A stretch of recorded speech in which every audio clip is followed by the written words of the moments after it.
Je dis et je le redis, ce n'est pas tout le monde qui a eu la possibilité de venir dans ce pays et d'y rester. Il y a eu des milliers qui s'y sont restés, il y a eu des milliers qui sont partis. Pourquoi ceux qui sont restés? C'est parce que vous avez une intelligence, vous avez un courage. Et donc l'Afrique, c'est un continent courageux, un continent intelligent.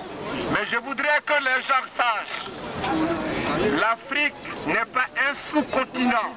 L'Afrique et les pays africains ne sont pas des sous-pays, ni les habitants. Les Africains ne sont pas des sous-hommes. Les Africaines et les Africains sont des hommes au même titre que tout le monde qui est sur la planète. Au même titre que les Français, les Suédois, les Américains. Il faut que les gens comprennent, une fois pour toutes, que nous ne sommes pas des sous-hommes. Mais surtout ceux qui comprennent d'abord le français. Et que quand les gens boivent du café 5 fois dans la journée, ils prennent du cacao chaque fois dans la journée et on dit c'est le cacao de Belgique, c'est le cacao de la France, c'est le cacao de la France, c'est le café de la France, c'est le café de la Suède. Mais je voudrais savoir, peut-être que c'est moi qui ne vois pas clair et c'est moi qui ne sais rien, mais je veux savoir s'il y a une place en Europe ici où on peut cultiver le cacao et le café. Je veux une réponse. Oui, vous passez. D'accord. Svenska folket, jag vill att ni ska vara stolta över er. Svenska folket, har Sverige delar man Nobelpriset. Det betyder fredmänniska, folk som respekterar lagar.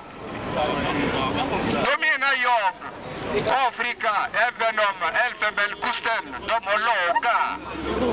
De är ingen undermänniska. De är människor som svenskarna, som européerna, som amerikanerna. Våra lagar måste respekteras. Svenska lagar, vi respekterar svenska lagar.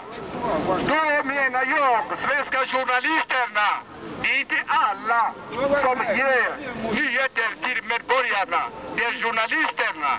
Så svenska folket, svenska journalister, när ni ska ge nyheter till svenska folket, ni får gå på platsen och se och skriva ni själva. Istället skriva om de falska nyheterna som Frankrike journalister brukar skriva.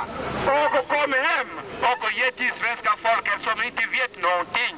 Men jag tycker att det är en skam totalt, speciellt för någon som kallas Pierre Schori, som kommer och sitter på svenska TV och ger falska nyheter.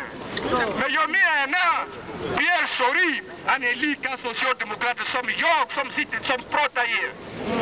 Pierre Schori, jag känner honom, han känner mig. Han är en socialdemokrat. Han har ingen möjlighet, han har ingen råd att komma och sitta framför svenska folket och ge dåliga nyheter och falska nyheter. Han har rätt att ge rätta nyheter. Därför att han är socialdemokrat, han är en demokrat. Och Pierre Schori vet vem heter Bagbo-Laurent. Bagbo-Laurent har suttit i opposition 30 år. Jag menar 30 år, jag menar inte 30 dagar. Han har suttit i fängelse på grund av demokrati. Då Pierre Schori måste veta när han ska ge nyheter till svenska folket som inte vet någonting och säga sanningen. Och säga sanningen. Sanningen är viktigt.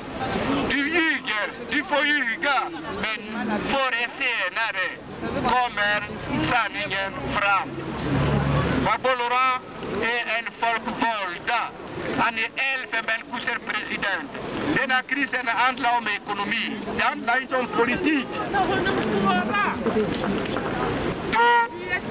Ni är välkomna. Jag tackar er. Ni som har vågat komma hit.